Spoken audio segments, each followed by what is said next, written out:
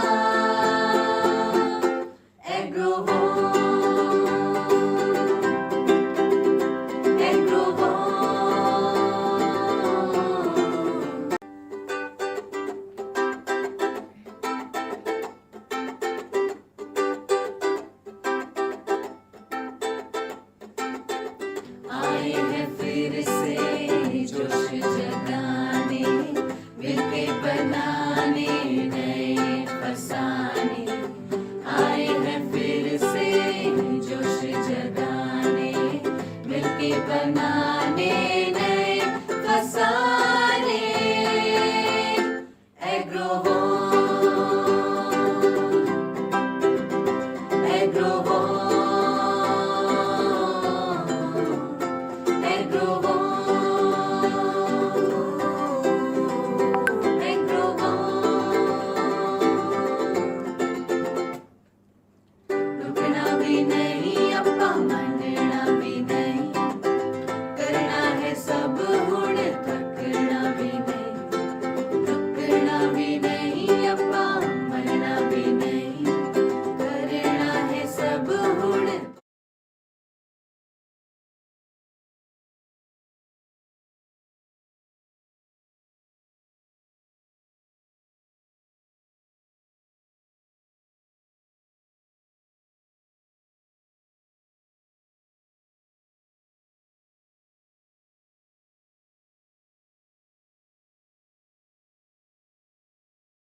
Welcome, Mr. Samir Tandon, sir.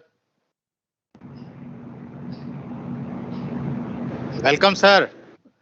Thank you so much, sir. Welcome. Yeah, Dr. Ramesh Mittal. Welcome, sir. Welcome. Thank you so much, Dr. Mittal, and very good day to you. Yeah. We are just waiting for the PK Swine, sir. Immediately, as soon as he will join, we will start. Sir. Sure.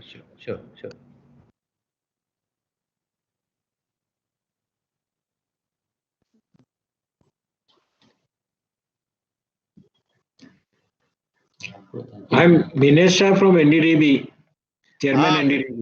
Yeah, Minesh sir, नमस्कार.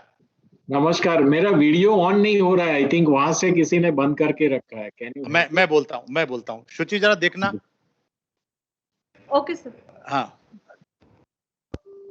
Check करो sir का video.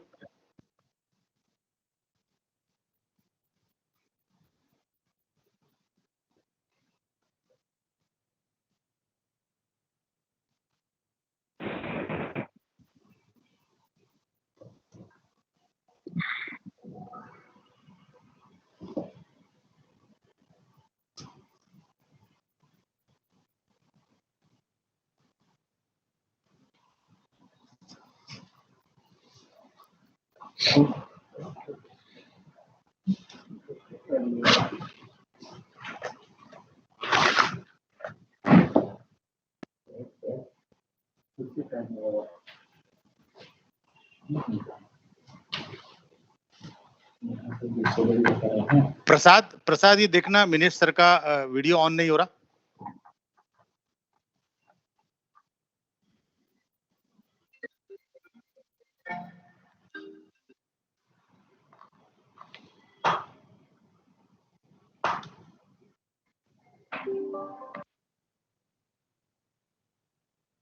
प्रसाद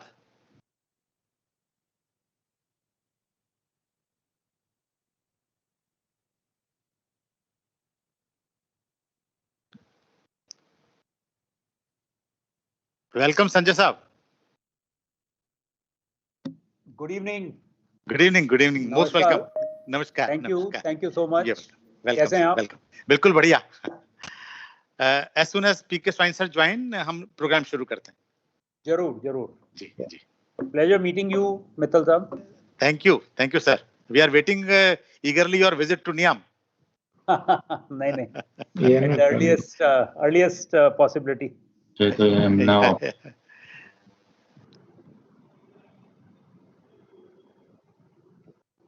शुचि check किया वो Minesh sir का video?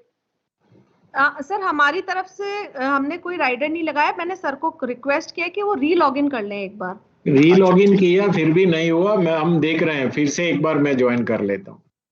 अच्छा जी.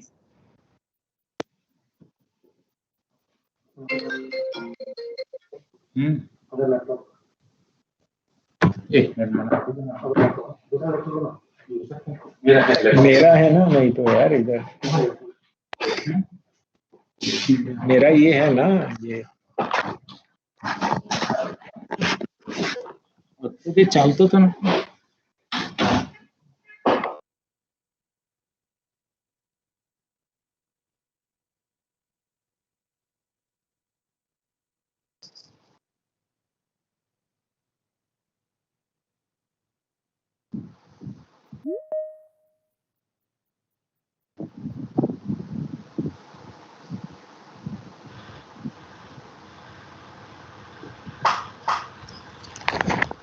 Thank you.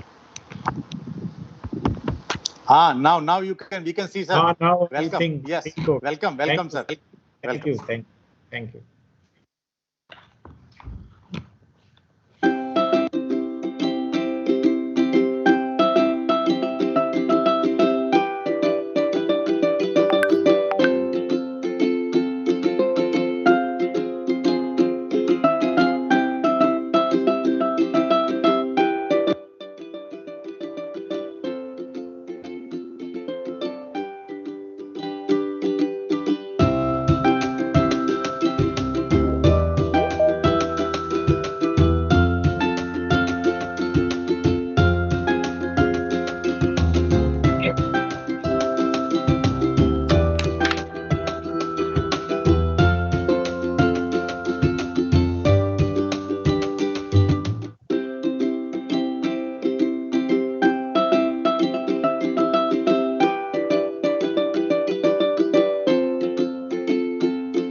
हाँ sir, आ गए क्या?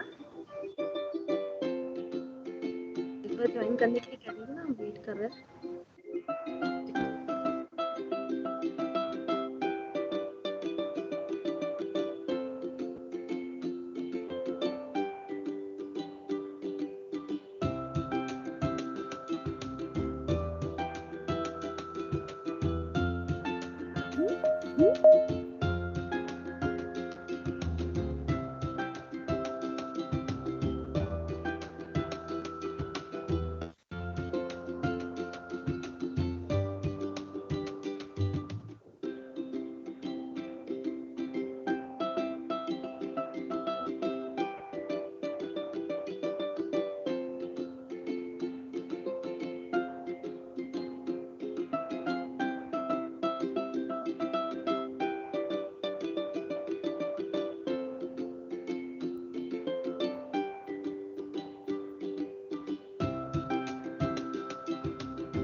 Actually, our additional secretary sir has a lot of mails in his mailbox, and some more invitation. Basically, some technical glitches. That is why within a minute he is going to join.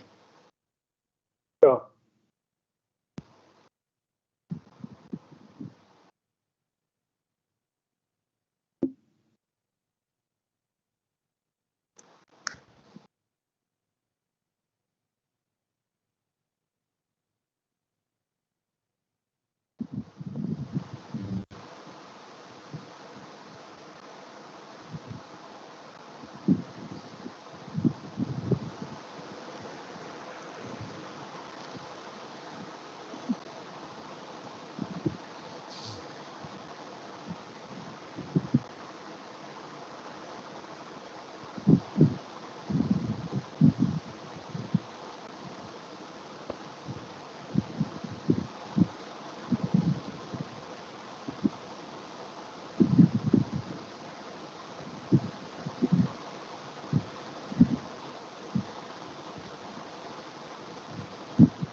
और link तो नहीं खोल लिया, उनको जरा एक बार बात करके सूची को बोलो कि तुरंत बात करें, क्या इशू है, कोई और link.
Shepherd, DG sir has joined.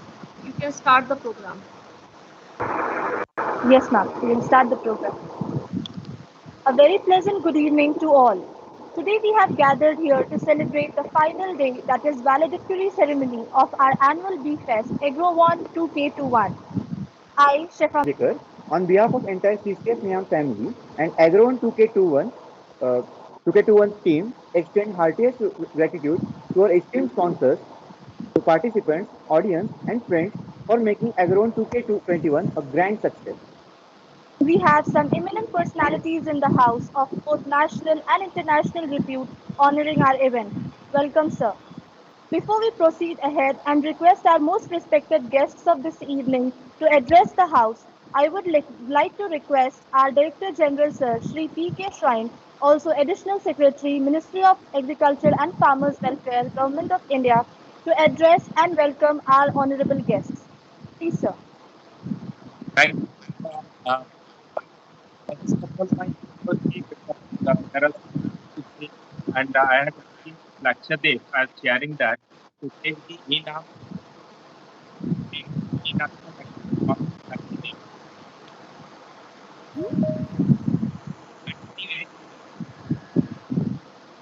Privilege for me to be here today. Wonderfully. Thank you. I have now my computer has. I'll just switch off from here and join to the computer. Thank you.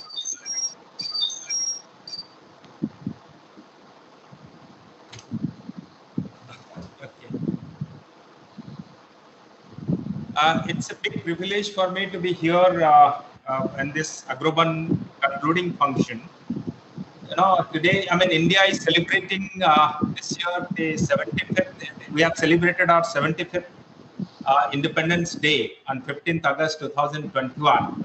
This is actually for they are celebrating the Azadi Ki Amrit Mahotsav.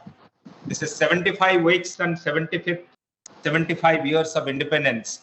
And on this, the Agrovon, we are very lucky that Agrovon now coincides with this Azadi Ki Amrit Mahotsav. It's a very golden opportunity for us. Welcome the guests on this occasion. And let me first welcome our guest, Sri Ajit Chaturvedi, who is the director of IIT Roorkee, whom we have invited as the chief guest today. He is not only he is one of the technologically excellent person with a technological background. He is the alumni of the IIT Kanpur, BTech, MTech, and PhD, and he has served in BHU IT. And he has also worked, already worked in as HOD of the IIT Kanpur in the electronics engineering department. In fact, he has a very illustrious stint. He has also been the coordinator of the BSNL IIT Kanpur Telecom Center of Excellence. And he's also recipient of the INSA Teachers Award and Distinguished Teachers Award of IIT Kanpur. And he's also got a kind of fellowship that is Tan Chin Chuan, Nanyang Technical University, Singapore. Sir, I welcome you to this Agrovon, this Azadi Ki Amrit Mahotsav, when all the ministries are programmed, and our NIAM is no different from it. Given this, let me also welcome very warmly Mr. Samir Tandon, who is the Regional Director of UPL for Australia, Southeast Asia, and New Zealand, a good friend of mine. And Samir has been spearheading this UPL. Earlier, he was heading the India operations, and now he's moved to a bigger quarter. Not only India, but it is basically looking after Australia and Southeast Asia and New Zealand. Australia. He is alumni of the NIT Raipur, and he has worked in various countries such as Castrol, India, then Monsanto, India, Escorts Limited, etc. And he has also been the kind of co-chair in the agriculture committee of the FICCI. As you know, UPL is an Indian multinational, true multinational, which is operating in more than 138 countries, and it's a $5 billion company. And from United Phosphorus Limited, now it is popularly known as UPL. So Samir Sahab, welcome you, a very hearty welcome on behalf of the students, teachers, faculty, and all the entire staff of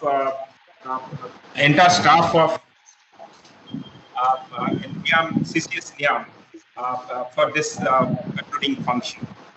In fact, let me also welcome Mr. Sanjay Sancheti.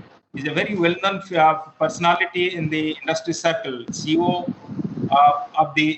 He's the CEO of the Olam Agro, which is a kind of Singapore. Olam Agro India Private Limited is a wholly owned subsidiary of the Singapore-listed Olam International Limited, which is present in 65 countries and trading in various commodities, agri-commodities, ranging from rice to cashew to coffee, cocoa, sugar, and spices. In fact, Sancheti ji has a huge experience in engineering and FMCG industry. He has avid interest in agribusiness opportunity and strategy, international trade, merger and acquisition. Sanjay Sancheti Saab is also very well known in the FICCI and CII. He had represented also CII in Paris, France. Given his active association with the industry and his avid interest, whenever I see his photo, Sanjay ji, I see you with a Harley Davidson, with a big mustache and a Harley Davidson. It hardly looks like a kind of industrial personality. But let me tell you, all my audience, that he's one of the very good he's very good CEO, excellent CEO in India that India has ever seen. So today we are very lucky to have Samir, we are lucky to have Sanjay, both with us in this panel. So welcome to Sanjay ji. Today, in fact, in the morning, he was moderating a FICCI session on the agri-exports, Sanjay ji. In fact, today with us also Mr. Minesh Saha, the chairman of the NDDB. NDDB, as you know, when you talk about any of the dairy, so you will think of NDDB. When you talk about butter, Amul ka butter, Amul brand is also that Gujarat cooperative. They are also with the NDDB. So if you look at it, this is NDDB's creations, which we see over the period of time. Utterly, butterly NDDB. So Minesh ji is BSc Dairy Technology from Gujarat Agri University, Anand. He is also the alumnus of the IRMA, having done his PG diploma in rural management, and he has been with NDDB since 1985. He was also the part of the overseas joint venture of NDDB, Kiria Milk Industries of Sri Lanka. He is in the board of Indian Dairy Machinery Company Limited, NDDB Dairy Services, and Vidya Dairy, etc. Given his huge experience, now we find Minesh ji very active in FPO formation, from cooperative to FPO, and also he is intruding into the honey area. I think having established himself in the dairy, now he's intruding into the honey. So all the honey producers have to watch out now. NDDB is here. So thank you, Minesh ji, for joining us today. It's a pleasure welcoming you to our session here, concluding session of Agrovon. As you know, Agrovon, our students of the PG diploma, 2 years PG diploma, AICT recognized PG diploma. They are pretty brilliant, and they have joined this institute after rigorous interview and training. And they are actually, they have qualified the CAT exam, and based on the CAT and the CMAT score, they are picked up to the interview and written, rigorous interview and written. In fact, we have been achieving 100% placement over the years with all top industries. And not just in India, we also are boys and girls also find placement outside India. So definitely they have a very bright futures, and they have been groomed in this institute by both in-house faculty as well as very, very established visiting faculties from India and abroad. So given this, I again extend on behalf of the students who have put up this show, it's a show by the students, for them, by them. I welcome all of you on behalf of the students community. And here with us, I'm told, our former DG, Mr. Bhatnagar. Sir, I welcome you if you have joined here. I extend a very, very warm welcome to you on behalf of the entire NIAM community of today's, yesterday's, and even for the tomorrow. You have been one of the kind of very dynamic DG that the institute has seen in the past, and a lot of changes have come to this institute. So welcome to you, sir.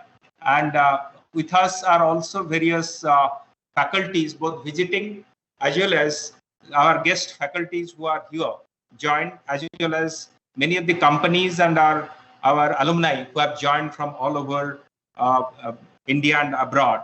And as well as I welcome the various universities who must be watching this program today through our live channel.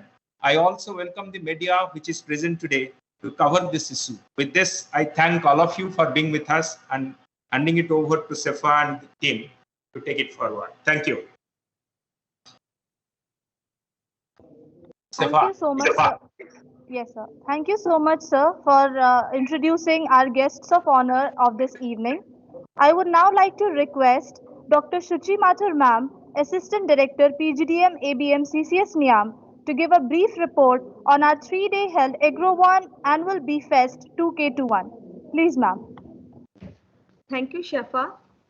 Good evening, everyone. Good evening, distinguished guests, students, and the faculties. So, sow idea, water hopes, reap miracles. With this thought, CCS NIAM, CCS National Institute of Agriculture Marketing, started Annual Bee Fest in 2017 with the vision behind organizing this Agrovon Bee Fest is to boost the confidence and enrich the budding managers by providing platform where they can get the insight of the corporate world and follow the competition. This year we maintained the legacy and we organized our 5th annual Bee Fest Agrovon 2021. I am happy to inform that more than 4,500 students from eminent 594 colleges and universities nationally as well as internationally registered for our event.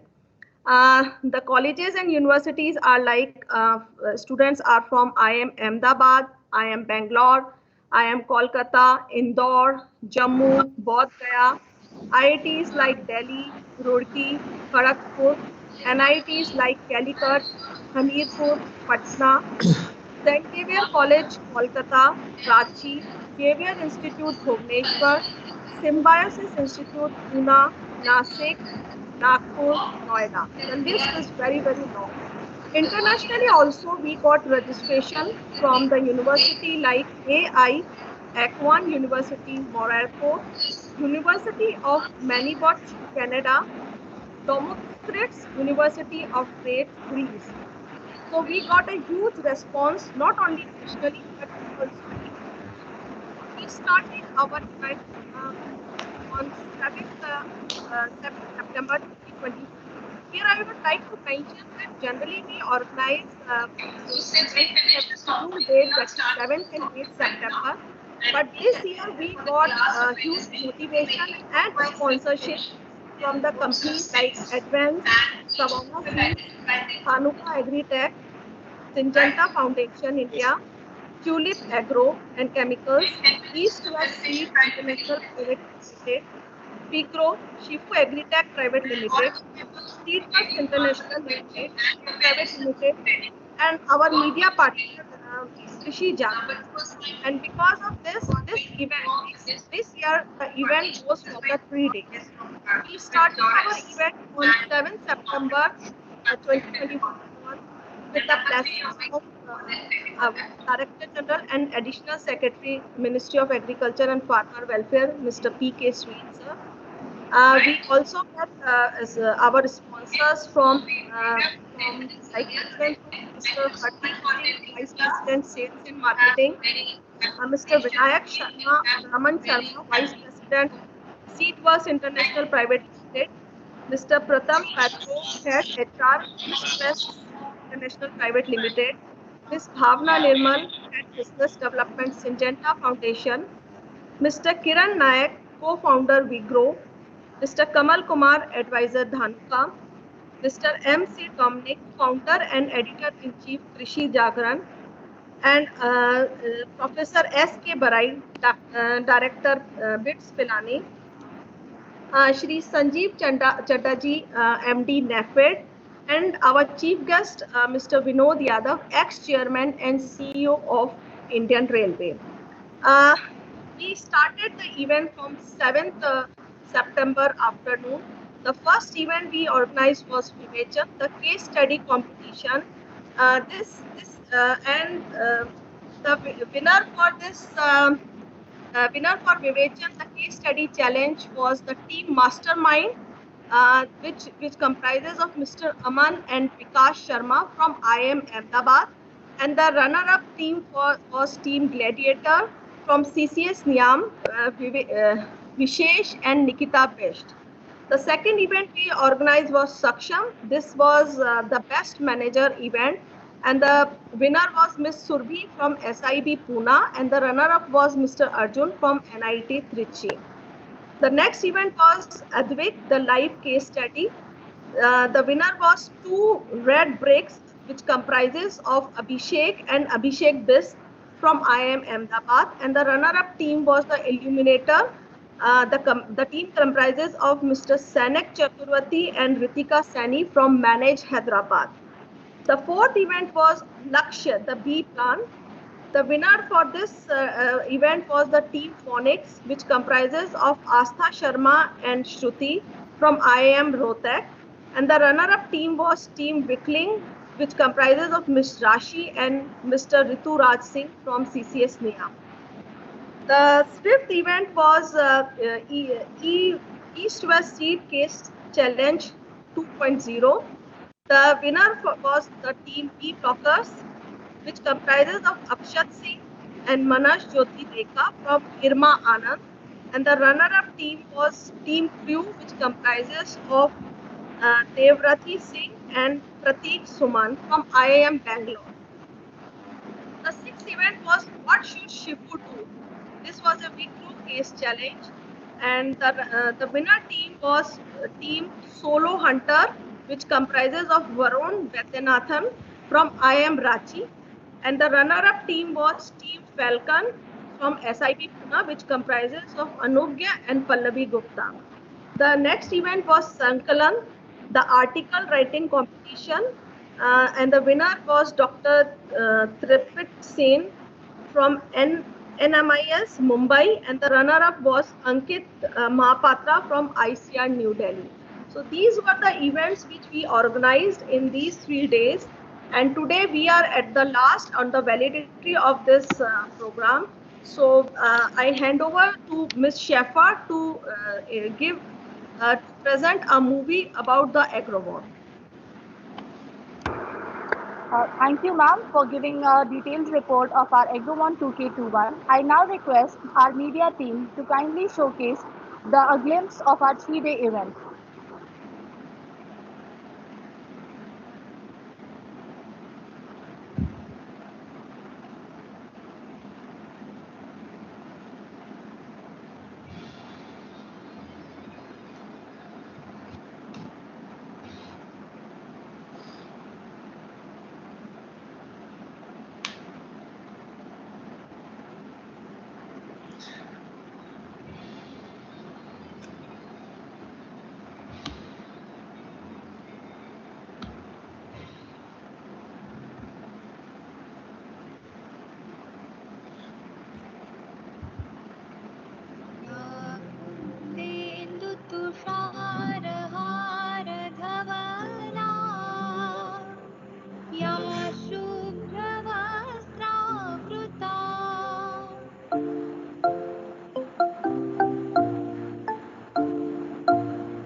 क्या जोड़ नहीं पा रहे हैं क्या?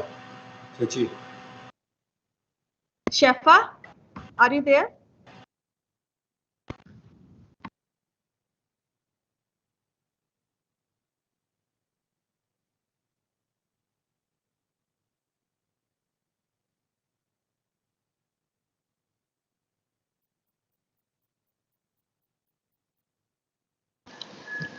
Shuchi, just check the connectivity. Just a minute, ma'am. There is a technical glitch at our end. We are rectifying it, ma'am. Thank you, MEDIA-E-NIAM and Agrovon committee for your exhaustive efforts and put together the 3-day journey of our annual Bee Fest for the guests of this evening. Now, I would like to invite a guest of honor, Mr. Minesh Saha, Chairman and Executive Director, National Dairy Development Board. Thank you. Sri P.K. Swain, Additional Secretary, Ministry of Agriculture and Farmers Welfare. Sri Ajit Kumar Chaturvedi, Mr. Sanjay Sancheti, Mr. Samir Tandon, Mr. Ramesh Mittal, Dr. Suchi, all other dignitaries, the faculties present here, and the very brilliant young minds. I'm very happy to be part of this valedictory session of Agrovon 2021. First and foremost, I would like to congratulate the organizers for successfully organizing this event with large-scale participation of students, as we have seen in the video, from various prestigious institutions, even during this COVID period. The future of India lies in its villages. I think we all know the famous statement of Mahatma Gandhi ji, and how it is true and will remain true in our country in times to come, as about 65% of the population of our country still resides in the rural areas, and enhancing the livelihood of the rural households has to be the mantra if we as a country has to progress. We appreciate the role of CCS NIAM Jaipur has been playing in making available competent professionals for transformation of the agriculture sector, with a special focus on business and marketing. We at National Dairy Development Board, have its large pool of well-qualified technical and managerial professionals, and we are also making consistent efforts to further the social and economic well-being of our farmers. Maybe dairying is a tool which we are using, along with other allied activities, as Sri Swain informed in his opening remark, like beekeeping and honey. We are now focusing as a tool for the development. In this process, we have been able, to transform India, which was earlier a milk deficient country. Now, I think we are the largest milk producer in the world, and we have transformed it into a sufficient one as far as the milk and its products are concerned. The contribution of dairy sector in our economy, particularly the rural economy, can be well realized from the fact that the value of total output of milk last year was rupees 8 lakh crore. So if you see, it is the combined value, more than the combined value of output from paddy, wheat and sugarcane together, the three major agriculture crops. So reflecting back at my professional career of more than 35 years now with the dairy sector, I would just like to take this opportunity to share some of the learnings from my experience, primarily meant for the ones who are the future of our country. Many of these learnings, although they are derived from the dairy sector, because I was associated all along in the dairy, they are applicable to other sector as well, especially agriculture and allied activities. The first thing is, I think, the cooperative strategy. So if we have to provide sustained market access to the small and marginal farmers, I think cooperatives are the most logical and prudent model, as it provides the economy of scale. However, if the cooperatives have to be successful, basic ingredient is to ensure its autonomy and independence. So once you ensure these two, I think the cooperative as a strategy is the best tool available for the sustained market access. And therefore, the role of state and the politicians and the government, I think it should be to facilitate and support the cooperatives and not to interfere in its day-to-day business affairs. So this is first lesson which I have learned. The second thing which is more important, and I think where the institute is playing its role, is qualified and committed professionals. So if you see our founder and the father of the white revolution, Dr. Kurian, incidentally, we are celebrating his death anniversary today, 9th death anniversary. He used to say that India's place in the sun would come from the partnership between the wisdom of its rural people and skills of its professionals. So somewhere the both are linked. The cooperatives or in fact any of the business entities, they need to be managed by professionals.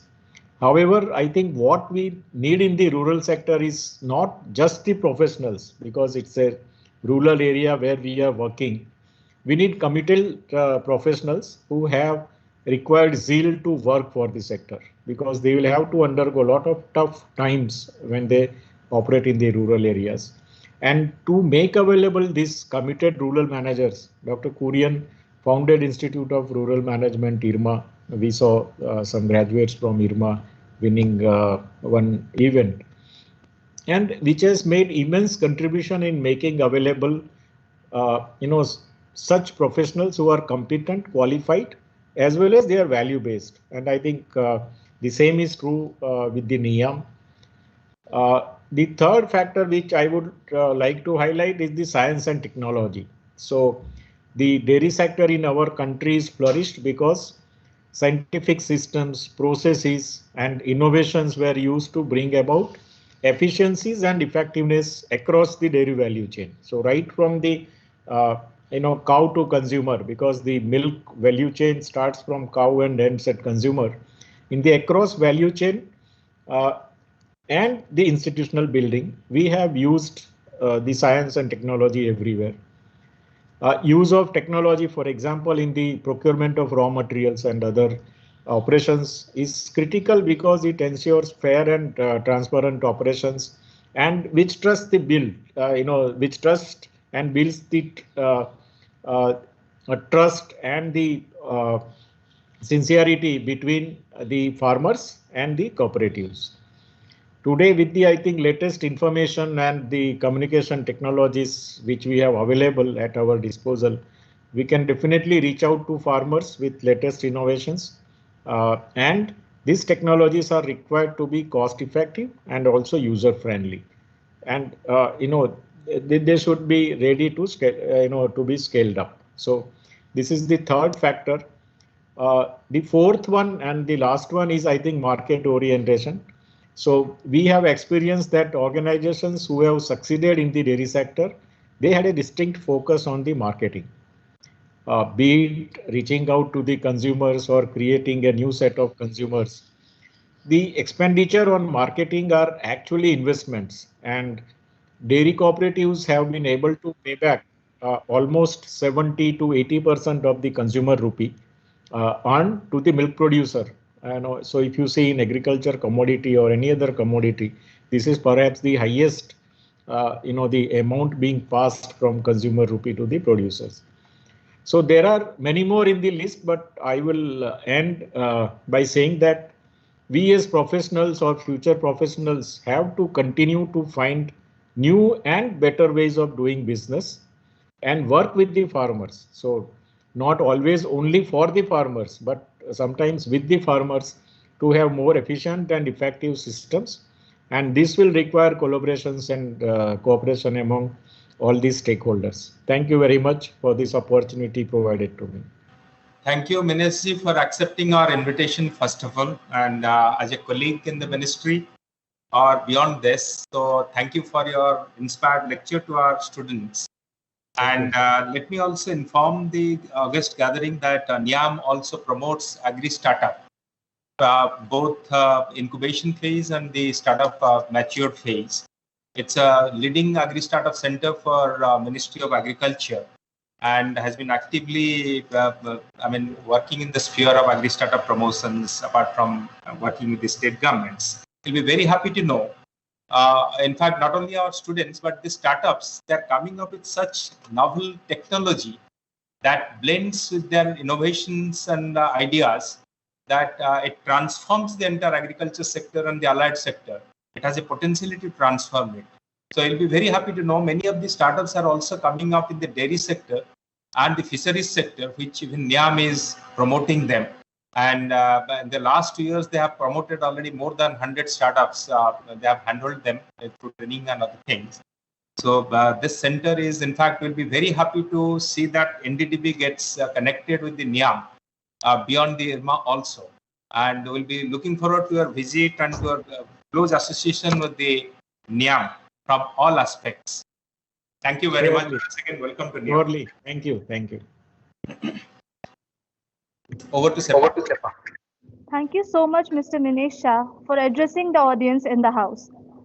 Now I would like to call upon Mr. Sanjay Sancheti, Managing Director, Olam Agro India Limited, to address the House and honor the event. To you, sir.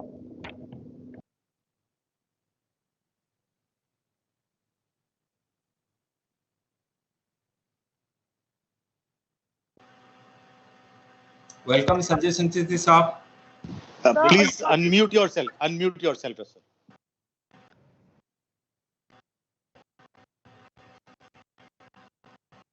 Still you are mute, sir.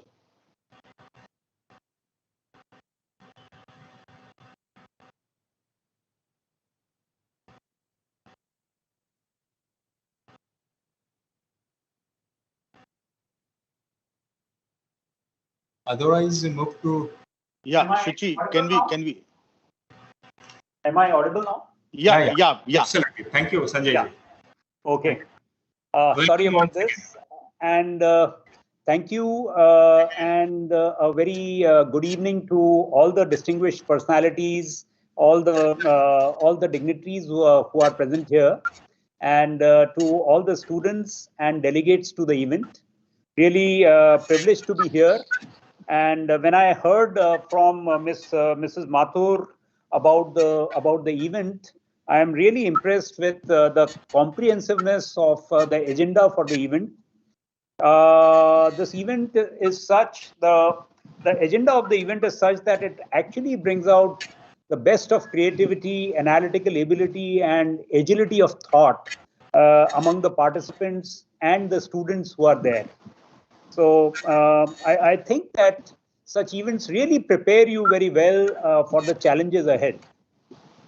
Talking about agriculture, the area which you have chosen as a career, I must say that agriculture is now heading for some very exciting times in this country.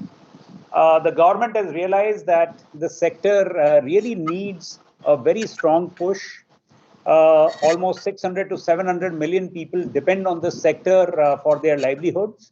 And that's a considerable part of the population. And this sector is growing at the rate of 3 to 4%, while the larger economy is growing at the rate of 6%.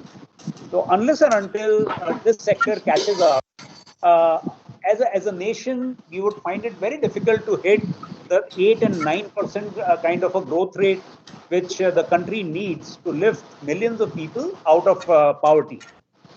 So multiple initiatives have been rolled out by the government.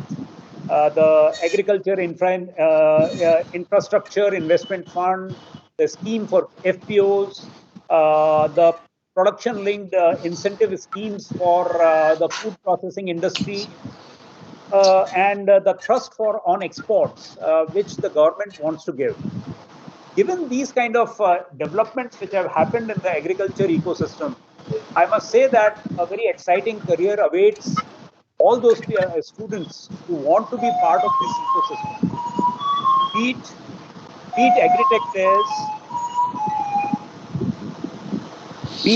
players, be it value chain integrators who are coming up either from the market side or from the supply chain side. be it processing organizations across commodity value chains, be it exporters, or also allied activities in the agriculture sector. There are careers to be made in each one of these sectors, which are poised for high growth rate because of the push which the government is giving, because of the endowments which the Indian agriculture system has. And this agriculture system is capable of doing much more. We have the highest arable land in the world, one of the highest arable land ratios in the world. Water is still not that big a problem compared to so many other countries. We have the botanical diversity, which is the best among all large countries. And we have a very proximate location to so many resource constrained countries all across who are looking for Indian produce and Indian processed products. Given this kind of a scenario, and also post-COVID, when the larger economies are looking at a China plus one option, and they are looking for sustainably produced commodities, organic commodities, or food safe produce, I think India is very well positioned to really grow its agricultural and processed food sector. And that's where I would say that many of you would find very exciting opportunities. So the idea today was to talk about how this sector is evolving and how this throws up opportunities for you. So thanks very much, and all the very best for the future as far as your careers are concerned. Thank you, Sanjay ji. It's been a pleasure being with you all the time through various industry forums. I've always heard you with passion, and let me echo your sentiment. Definitely, India is a mosaic of ecological and agroecological biodiversity. And certainly, India is constantly working towards meeting the Sustainable Development Goal. While doing so, we are very clear the vision of the Honorable Prime Minister's beloved Prime Minister Narendra Modi ji is to facilitate income-oriented production. And in that sense, we have been working towards ensuring a good market access for our farmers at one end for a better remunerative prices. At the same time, we are also working with the industry to ensure that there is a kind of direct connectivity between the industry and the farm gate. Though our farms are marked by small and marginal holdings, and I'm very, it is good that Indian industries are really doing pretty well in terms of working today with the farmers directly, through whether it is through the cooperatives, as Vinesh ji has said, or it is through the FPO. So certainly, India is moving forward and getting Atmanirbhar definitely, as we have been stating it. So given this, I once again welcome you and thank you for your this thing. I welcome you to the NIAM and would like to see you getting associated with NIAM in future, because Olam is a big company with a kind of export orientation. So definitely we'll be looking forward to see our students with your organization also. Thank you very much. Over to Thank you, Mr. Sanjay sir, for your wonderful insights. Now I would like to invite Mr. Samir Tandon sir, Regional Director, ASEANS, that is Australia, Southeast Asia and New Zealand, UK Limited, to address the House. Thank you. Mr. P.K. Swan, Additional Secretary, Government of India, Mr. Shah, Chairman, NDPB, Mr. Chaturvedi, Director, IIT, Dr. Mittal, and Mr. Sancheti, and all my dear friends. It's been really a pleasure to be being part of this program, being here with all of you. Now, I was very excited to really read the tagline itself of Agrovon. What stated, so, what was it? So ideas, water hopes, and reap miracles. That was very exciting, really very exciting when you talk about it, because when you are young minds all together, it's very important that we work around these ideas and look at it, how do we build on those ideas. And in today's world, Now we have seen it, how small ideas, how you could see it, companies which started as a small food delivery business have become multi-billion market cap companies. And a small idea can go where. And it's been really great as you do it. So the tagline of the Agrovon, I thought, was very pertinent to what's happening today. And I thought I should just mention it before I talk further. Now, Mr. Sancheti talked about how the agriculture is poised, how things are. We, all of us who are in agriculture and running agriculture businesses in India or Indians outside India, we all are actually eagerly waiting for this talent, all of you, to come out and bring that newness, new ideas to the industry and build it from there.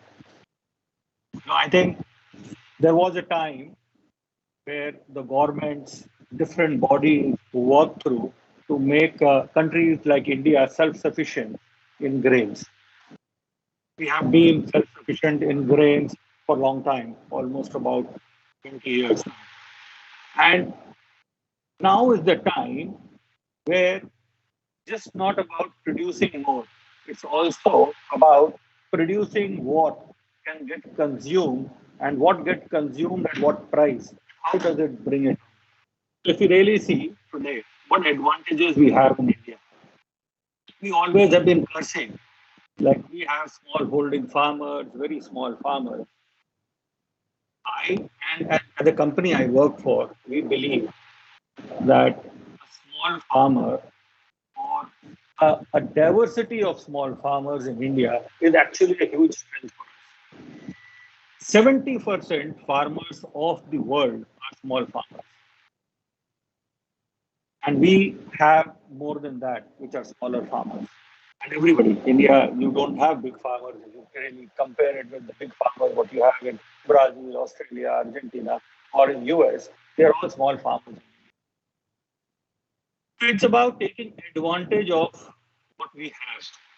And I think as Indians, we have a huge, strong, or I would say big strength of our frugal mentality.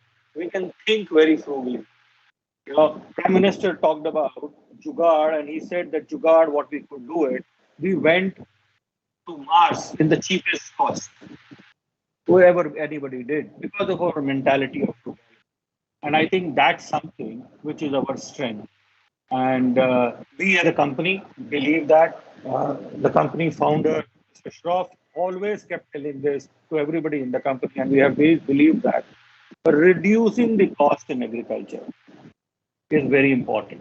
If you do not reduce the cost, you would never be able to get the appreciation of that investment to the same level which put the cost. So reducing the cost is very important. At the same time, improving the price at which the harvest can be sold. I think that's something which we have worked with. As we go forward, and everybody, all of us have been talking about it, that sustainability is becoming more and more important, and specifically in the era of when the climate is changing, it's becoming much harder to really do it. You have plenty of rain and you have no rains at times. So it's very important that we optimize what resources we use and at the same time, harvest and what fruit we can get end of the day. How do we maximize that? Organic agriculture has been talked about a lot. I come from a pesticide company. I would put a disclaimer that whatever I talk about, you can take it only on the basis of the logic and just not see that this is the guy who is the CEO of a pesticide company talking. Organic agriculture, everything was organic 100 years back. What happened? People died out of famine, there was no food available. It's important that you use the scientific tools to do agriculture, and that's how we have come across. But at the same time, it's also very important that what gets produced and what comes to our plate is safe. And then there it comes around, how do you balance the use of chemicals and how do you balance use of natural protection or a natural ingredients which could go in, or inputs which can go into agriculture. And that's something, if you do it, you can create sustainability. You can optimize use of water, you can optimize use of chemical fertilizers, you can optimize the use of chemical pesticides which get sprayed with a combination of these things and create sustainability. There is a huge momentum towards sustainability and sustainability grown crops across the world, which is fetching premium. I'm very proud, and you would be also very proud, and all of you, most of you are Indians who are on there in the call, you will be also very proud to understand UPL as a company, we are the largest biological control company in the world. We are the 5th largest crop protection chemical company in the world, but we are the largest biological company in the world. And that is something which I think personally is a huge benefit, which we bring it to India and make Indian agriculture very competitive. And competitive not in the sense that we have to sell cheap, where we can position ourselves as a branded Indian, which is far superior. And as Sancheti was talking about, there is a huge divide of countries which can produce enough neighboring goods, which can go in and which we can pass through. I look after businesses and agriculture in countries like Vietnam, Malaysia, Thailand, Indonesia, and I find that we do a far better job in India. We have to just appreciate what we do, and we need to see that we can go on. So that's about, I just wanted to talk about in terms of industry. If you see in COVID, every industry had problems. People were laid off, jobs were gone. And this was agriculture industry, which actually recruited more. The agriculture industry grew. So that's a recession-proof industry. I think the career you guys are choosing is the best career you could have. And there is a huge potential to go through. My advice in the end would be just don't look at becoming marketeers or sellers. Look at, if you can start thinking about what value you create, you would get the businesses anyways. Sustainability is the buzzword going forward. Look at it. What idea you can bring in where agriculture can be made sustainable? Your end customer, which is farmer, which is going to be agriculture or a consumer of agriculture product, how do you optimize this cost? These are the two ways you could see success in the business and in your career. And people like me will always welcome all of you with wide arms when you come in and join corporate world. Thank you so much for having me here and listening to me patiently. Thank you so much. Thank you, Samirji, for being with us today and this evening. And our students will get a lot of encouragement from you. I certainly echo your sentiments that during the coronavirus pandemic, when the world was being swept by that dreadful pandemic, definitely it is the agriculture which propped up the economies. It's agriculture which works 24/7. When the industries are down, the service sector was down.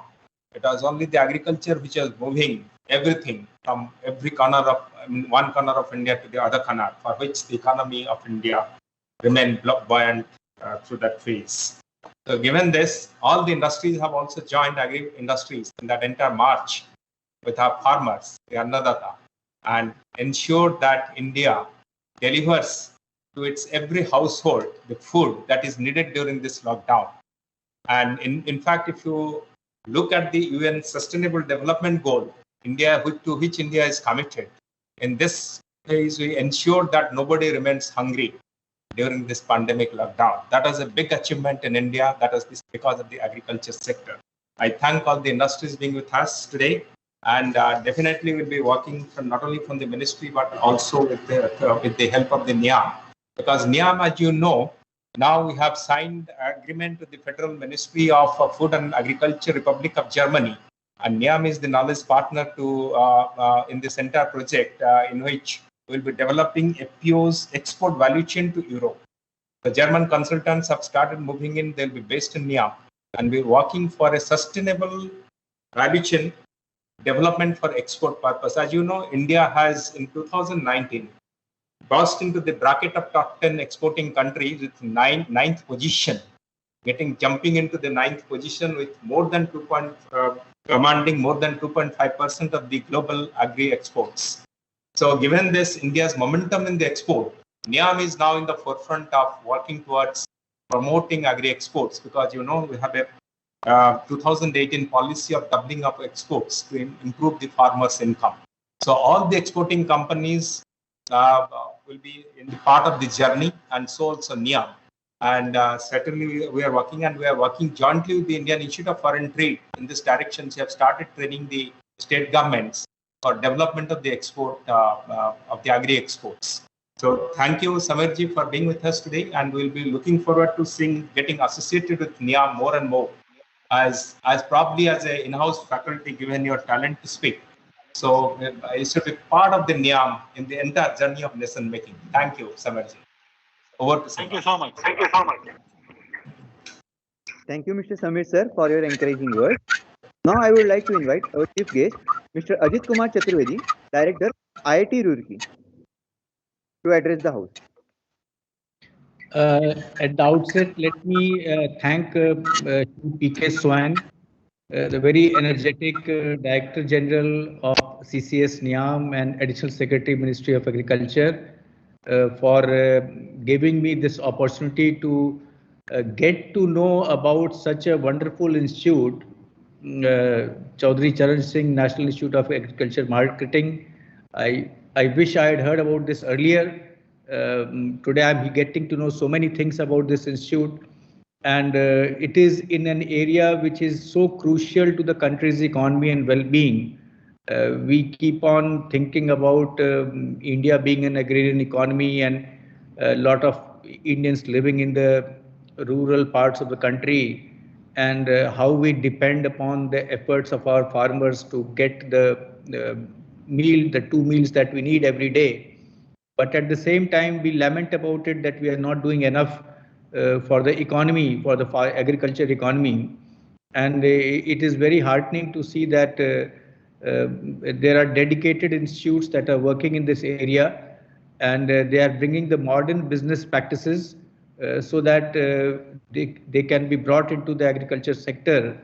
And with that, the farmers can get the right price for their produce.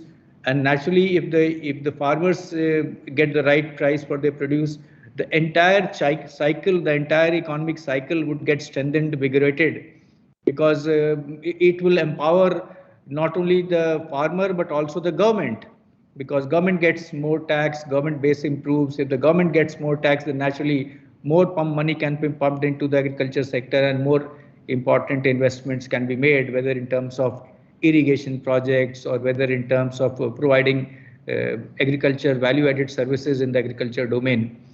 Today, unfortunately, I have another meeting at 6:30, so I'll just rush through one main thought that I wanted to share today was that we have a lot of people who are experts in management who have assembled today, and naturally management will play a key role in ensuring that the farmers get the right market and the right cost.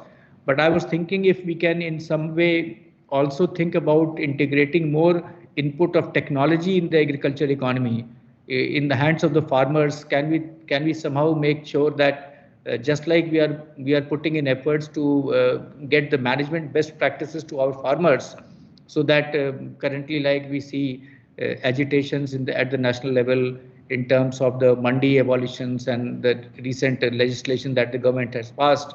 But at the same time, can we bring modern technology and engineering in a calibrated fashion, in a cost-effective fashion, so that what many speakers before me have said, that the cost of the produce can be reduced.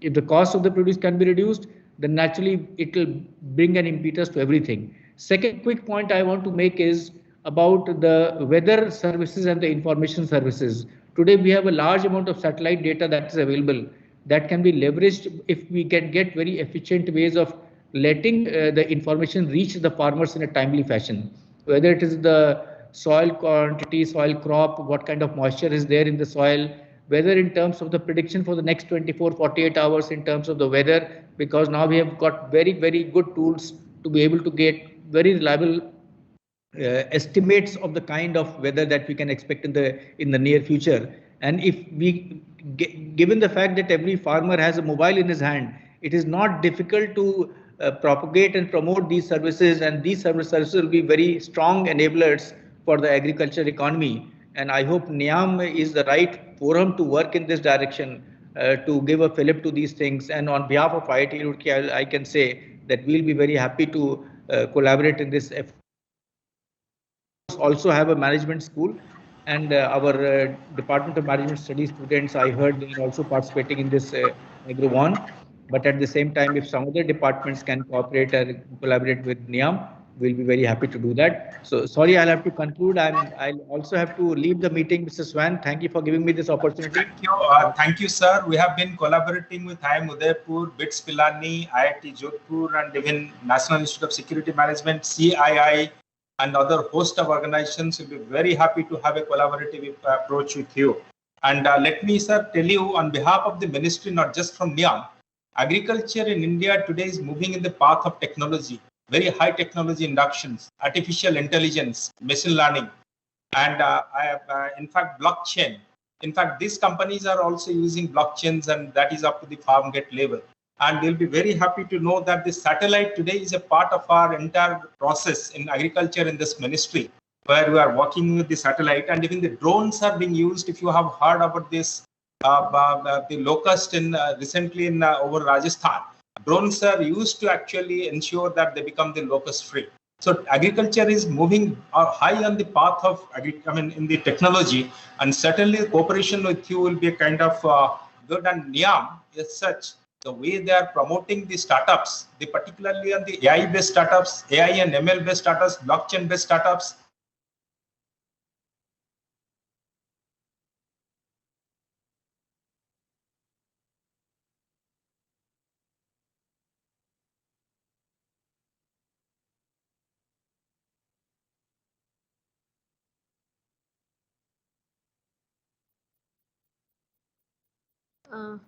I think Swain sir got disconnected, sir. Mittal sir.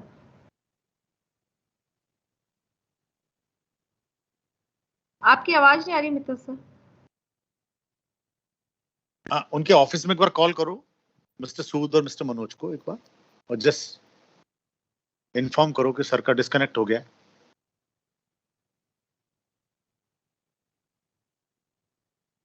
Doctor शुची. जी sir, कर रही हूँ मैं. हाँ,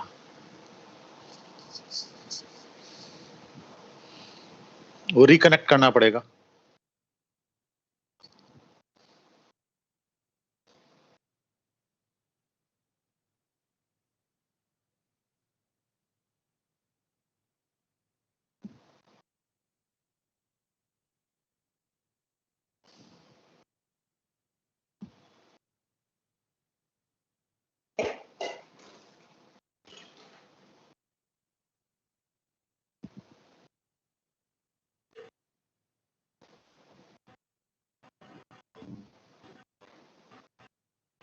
DG sir वापस connect हो रहे हैं सर. हाँ, thank you. Thank you very much. So I think Mr. Chaturvedi has left. So over to Sefa now. Thank you. Thank you, Director sir, for giving such insightful facts to the audience here this evening. I would now like to take the opportunity to thank all the respected dignitaries for giving their precious time and raising the bar of our annual Bee Fest by multiple folds with your presence, sir. Now that we have come to an end of our valedictory ceremony, before I invite Dr. S.R. Singh for formal vote of thanks, I, on behalf of Agrovon Committee and NIAM family, we the students of NIAM extend most humble and hearty gratitude to our esteemed sponsors, jury members and media partner from leading organizations. On this concluding day of our most prestigious annual Bee Fest, I would like to congratulate the entire NIAM family, students, faculty, staff for its grand success and best wishes for their upcoming future endeavors. Before proceeding, I would like to take permission from our DG sir in front or in presence of the eminent dignitaries to inaugurate and announce Agrovon 2K22. Yes, yes.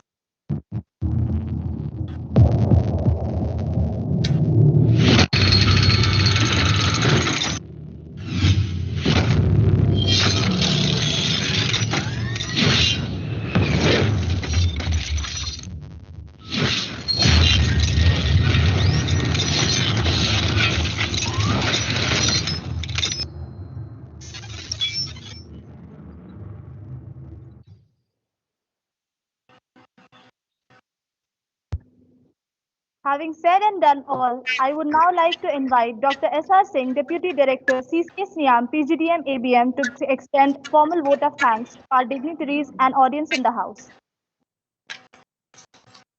Thank you, Sefa. Thank you, Sefa and team. Thank you very much for giving me the opportunity to extend the thanks to all the dignitaries for this program. First of all, I would like to convey my thanks to Shri Ajit Kumar Chaturvedi, Director IIT Roorkee, who has left the program. But this is our duty to convey the thanks on behalf of NIAM that he has giving a very important thoughts to the students also and use of the technology in the agriculture.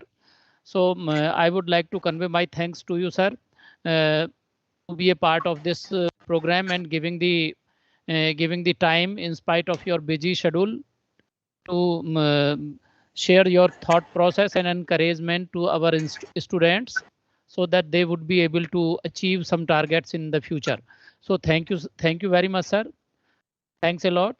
And I would also like to convey my gratitude and thanks to Mr. Sameer Tandon, Regional Director, ASEAN's, dealing with Australia, Southeast Asia and New Zealand, the UPL Limited, big company dealing with the agriculture. And definitely he has given the very insight and thought provoking words to before our students. Being a chief of that company, it is definitely the honor to us to be at this forum, sir. And definitely our students will be able to understand a lot of things from you and a lot of inspiration from your words. So thank you very much on behalf of NIAM and NIAM family and on behalf of our Director General. And I would also like to convey my deep sense and gratitude and thanks to Mr. Sanjay Sancheti, Managing Director, Olam International, dealing with the agro product, basically the export items. Definitely, it is a very privileged time to us that such kind of personality handling the international business of the big company. You are with us, sir, and our students definitely get benefited from your presence, from your thought, from your speech and speech of words. Definitely our students would be beneficial. So thank you very much, sir. And I would also like to convey my thanks, Mr. Minesh Shah, Executive Director, National Dairy Development Board and Acting Chairman of the body. And definitely he has given a very important thought process of the cooperatives. You know, the cooperative is very important event. And as per my opinion and thought that NDDB is a very successful cooperative in the country, and other countries also taking the story of the NDDB because it is a very successful and farmers are getting benefited with this cooperative. So thank you very much, sir, for giving the kind words and in spite of your busy schedule, sharing your thought and giving the time to be present at the dais with our students and with our faculty and other partners. So thank you very much, sir. And I also like to convey my thanks to our Director General, Shri P.K. Swain, sir, who is handling the institute and giving the path. He is also the Additional Secretary, Ministry of Agriculture and Farmers Welfare, and he is also the Agriculture Marketing Advisor. Various responsibility he is handling, shouldering in the ministry. In spite of that, every time he is busy in doing different kind of meetings and high level talks and responsibilities. In spite of that, he is always with us to give the path to the NIAM, to give the torch to the NIAM, to give the directions to the NIAM and thought process, and 24/7. We never think that he is our Director General. Without any hesitation, we can make a call anytime, and every time he is ready to help us, our students, our faculty members, and any kind of problem we share with you, sir. So thank you very much, sir, for giving this opportunity to me. And I also once again thankful to all the team members. And I also thankful to all the participants participating in this event from the nook and corner of the country by their new ideas, new thoughts, and new technologies, new presentations. I also thankful to all the participants making this event more vibrant and thought provoking, because definitely it is a time to churn these kind of ideas so that these ideas can bloom in the future, and it would be a good story in the future. And I also thanks to the students of NIAM who has been making a lot of efforts to make this event a grand success. Thank you all the team members of our students, first year and second year, both those are working under the leadership of our beloved Director General and Dr. Ramesh Mittal sir. So I thank you, my team of first year and second year both. And also I am also convey my thanks to Team NIAM, who is making the IT support for this event and spread the event all over the country through online mode. So I convey my thanks to the Team NIAM and the members of the team. And I also convey my thanks to Dr. Anurag Bhatnagar sir. He is always with us, and he is definitely a pioneer Director General of the Institute, as our Director General, present Director General told us. So I also convey my thanks to Bhatnagar sir, giving the always extended the support and kind help to the NIAM and NIAM family. And I also convey the media partner who has made this event extend to the person, to the people, those are actually needed this kind of program. They have extended the program across the country. So I convey my thanks to the all media partner who is presented here, and those are not presented here. I also convey my thanks to them also. And I also convey my thanks to all participants and students from those have been participated from all the business schools, different organizations, and they make this event more vibrant and more successful by their presentations. And so thank you very much to all the students and participants of this event. And I also convey my deep gratitude and thanks to the institutions who has given the financial support to this event, Agrovon 2021.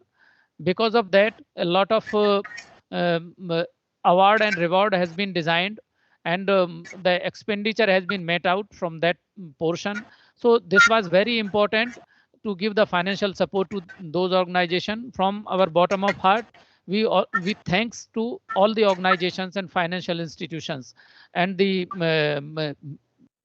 industry sectors. Those have given the financial support to this institute. And I also at the end of the program, I also convey my thanks to all the people, those are here present or not present, but they have supported a lot to make this event a grand success. Behind the curtain, they have worked day and night under the guidance of our Director General and our Director, Dr. Ramesh Mittal. I once again, I convey my thanks to all. And I also convey the thanks to Dr. Suchi Mathur, uh, who is constantly handling this event and always in touch with the students and always in touch with me also. We, in a collaborative way, we may make this event a more successful event, a grand success event. So thank you very much, one and all, and have a good evening. Before we close down, as Director General of the National Institute of Agricultural Marketing, I extend the invitation for the prestigious Agrovon 2022, which will be held next year. So to all the entire student community, we spread the message that tell your junior batches to come back and participate, try their knowledge, try themselves where they start. And this will be a great learning, and this will be a great experience always. In fact, we have converted from the physical format to the VC format due to the corona pandemic, but yet with a lot of technical maneuvering, this VC format has been really going around the world to showcase this Agrovon very live. So whatever you do in this Agrovon, everybody will be able to see. So I again extend the invitation to all the heads of the institutions in India and abroad to encourage their students to come back and participate in Agrovon next year. Thank you. Thank you. Thank you so much, sir. Thank you so much, everyone, for their participation. With the permission of our Director General, we now conclude Agrovon 2K21. Thank you all. Thank you. Thank you, Sefa. Thank you. Thank you, Sachi, for doing so good. Thank you, Shefa.